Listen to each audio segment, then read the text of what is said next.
What's going on, guys? Today I'm changing out my purge valve on my Focus. I just picked up this one at my local Ford dealer for a good $100. Apparently, whenever I fill up, I get a check engine light, and also the car has a rough time turning over. So I have to do something with this purge valve, but to change it out, here it is right here. We're just going to be taking this out and swapping it with a new one. Here's that part number if you guys need it, at least the one that I got. Seems like a fairly easy process. Just gonna have to disconnect that clip, and also this electrical connector right there, 2 screws, and then also we'll take that clip off. All right, and you'll probably just need a 13 mil along with a flathead.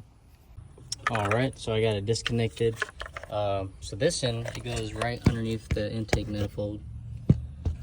And I don't know if you can see it, that nipple that's coming out right there. That's what that was hooked up to, that end. And it goes up, goes across, snakes down through this hole, goes towards that way. And then the bracket it's mounted on is attached right there with 2 bolts. And it goes back here onto another fitting, if you can see it right there. So I got all that disconnected. Now some people, this might be a little too tight for them to fit their hand through. For me, it was just fine.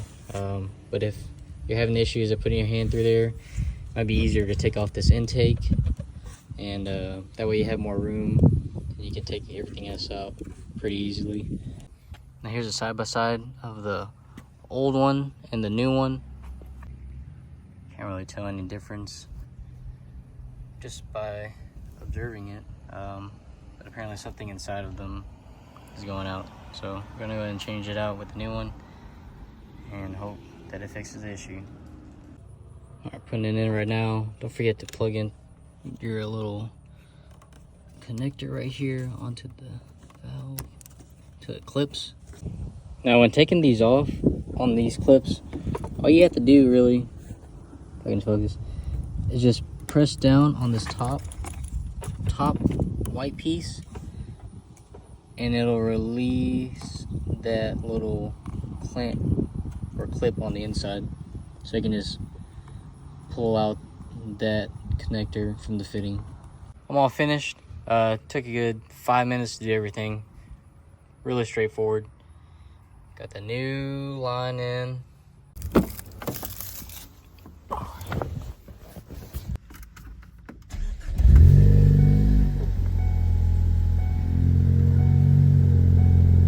Still got the check engine light, but probably have to go to O'Reilly's to get that code cleared since I don't have a code reader here. Sweet. Alright guys, thanks for watching. If this helps you out, be sure to leave a like. I'll be sure to post more Focus content in the future. And thanks for watching.